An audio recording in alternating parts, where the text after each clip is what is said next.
Kejadian pasal 41. Mimpi Firaun. Ayat 1, setelah lewat 2 tahun lamanya, bermimpilah Firaun, bahwa ia berdiri di tepi sungai Nil. Tampaklah dari sungai Nil itu keluar 7 ekor lembu yang indah bangunnya dan gemuk badannya, lalu memakan rumput yang di tepi sungai itu.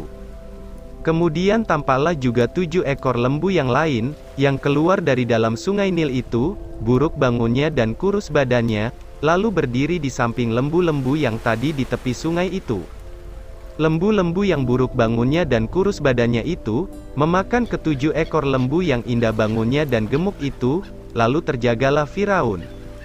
Setelah itu tertidur pulalah ia dan bermimpi kedua kalinya, tampak timbul dari satu tangkai 7 bulir gandum yang bernas dan baik. Tetapi kemudian tampaklah juga tumbuh 7 bulir gandum yang kurus dan layu oleh angin timur. Bulir yang kurus itu menelan ke-7 bulir yang bernas dan berisi tadi. Lalu terjagalah Firaun, agaknya ia bermimpi. Pada waktu pagi gelisahlah hatinya, lalu disuruhnyalah memanggil semua ahli dan semua orang berilmu di Mesir. Firaun menceritakan mimpinya kepada mereka, tetapi seorang pun tidak ada yang dapat mengartikannya kepadanya. Lalu berkatalah kepala juru minuman kepada Firaun, "Hari ini aku merasa perlu menyebutkan kesalahanku yang dahulu." Waktu itu tuanku Firaun murka kepada pegawai-pegawainya, dan menahan aku dalam rumah pengawal istana, beserta dengan kepala juru roti. Pada satu malam juga kami bermimpi, aku dan kepala juru roti itu, masing-masing mempunyai mimpi dengan artinya sendiri. Bersama-sama dengan kami ada di sana seorang muda Ibrani, hamba kepala pengawal istana itu. Kami menceritakan mimpi kami kepadanya, lalu diartikannya kepada kami mimpi kami masing-masing. Dan seperti yang diartikannya itu kepada kami, demikianlah pula terjadi. Aku dikembalikan ke dalam pangkatku, dan kepala juru roti itu digantung.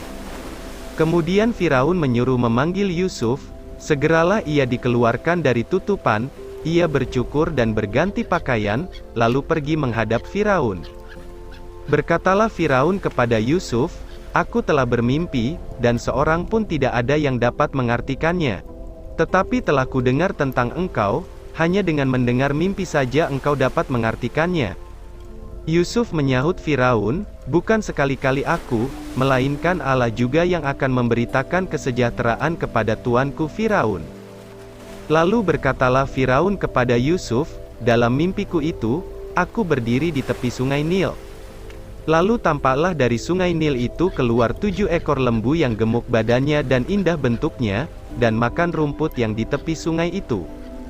Tetapi kemudian tampaklah juga keluar 7 ekor lembu yang lain, kulit pemalut tulang, sangat buruk bangunnya dan kurus badannya, tidak pernah kulihat yang seburuk itu di seluruh tanah Mesir. Lembu yang kurus dan buruk itu memakan ke-7 ekor lembu gemuk yang mula-mula.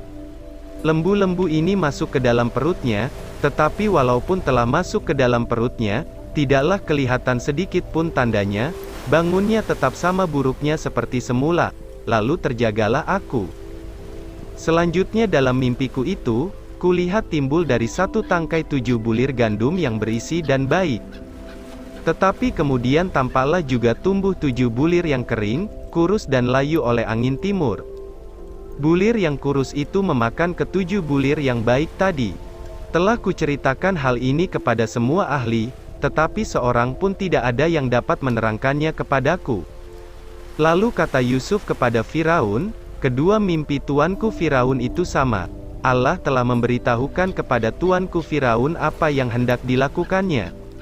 Ke-7 ekor lembu yang baik itu ialah 7 tahun, dan ke-7 bulir gandum yang baik itu ialah 7 tahun juga, kedua mimpi itu sama. Ke-7 ekor lembu yang kurus dan buruk yang keluar kemudian, maksudnya 7 tahun, demikian pula ke-7 bulir gandum yang hampa dan layu oleh angin timur itu, maksudnya akan ada 7 tahun kelaparan. Inilah maksud perkataanku, ketika aku berkata kepada tuanku Firaun, Allah telah memperlihatkan kepada tuanku Firaun apa yang hendak dilakukannya. Ketahuilah tuanku, akan datang 7 tahun kelimpahan di seluruh tanah Mesir. Kemudian akan timbul 7 tahun kelaparan, maka akan dilupakan segala kelimpahan itu di tanah Mesir, karena kelaparan itu mengurus keringkan negeri ini. Sesudah itu akan tidak kelihatan lagi bekas-bekas kelimpahan di negeri ini karena kelaparan itu, sebab sangat hebatnya kelaparan itu. Sampai 2 kali mimpi itu diulangi bagi tuanku Firaun, berarti hal itu telah ditetapkan oleh Allah, dan Allah akan segera melakukannya. Oleh sebab itu, baiklah tuanku Firaun mencari seorang yang berakal budi dan bijaksana, dan mengangkatnya menjadi kuasa atas tanah Mesir. Baiklah juga tuanku Firaun berbuat begini, yakni menempatkan penilik-penilik atas negeri ini, dan dalam ke-7 tahun kelimpahan itu memungut 1/5 dari hasil tanah Mesir. Mereka harus mengumpulkan segala bahan makanan dalam tahun-tahun baik yang akan datang ini, dan di bawah kuasa tuanku Firaun, menimbun gandum di kota-kota sebagai bahan makanan serta menyimpannya. Demikianlah segala bahan makanan itu menjadi persediaan untuk negeri ini dalam ke-7 tahun kelaparan yang akan terjadi di tanah Mesir, supaya negeri ini jangan binasa karena kelaparan itu. Yusuf di Mesir sebagai penguasa. Ayat 37, usul itu dipandang baik oleh Firaun, dan oleh semua pegawainya.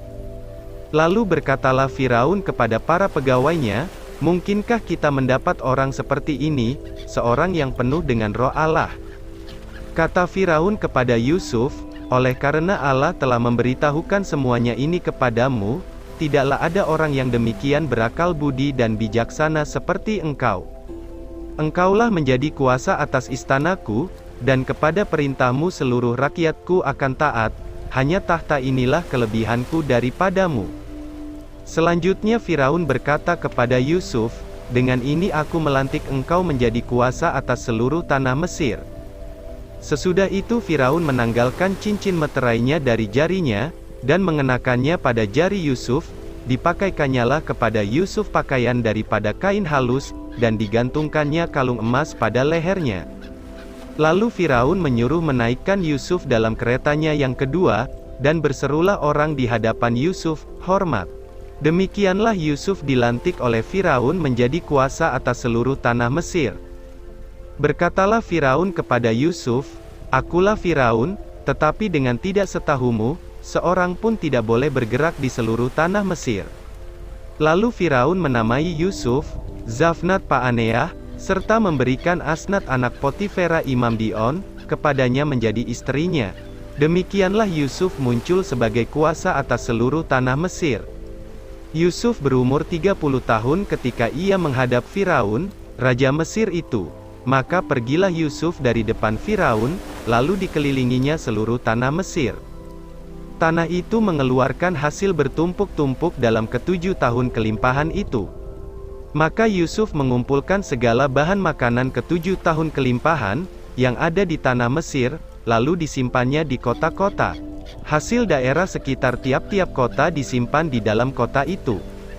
Demikianlah Yusuf menimbun gandum seperti pasir di laut, sangat banyak, sehingga orang berhenti menghitungnya, karena memang tidak terhitung. Sebelum datang tahun kelaparan itu, lahirlah bagi Yusuf 2 orang anak laki-laki, yang dilahirkan oleh Asnat anak Potifera imam Dion. Yusuf memberi nama Manasye kepada anak sulungnya itu, sebab katanya, "Allah telah membuat aku lupa sama sekali kepada kesukaranku dan kepada rumah bapakku." Dan kepada anaknya yang kedua diberinya nama Efraim, sebab katanya, "Allah membuat aku mendapat anak dalam negeri kesengsaraanku."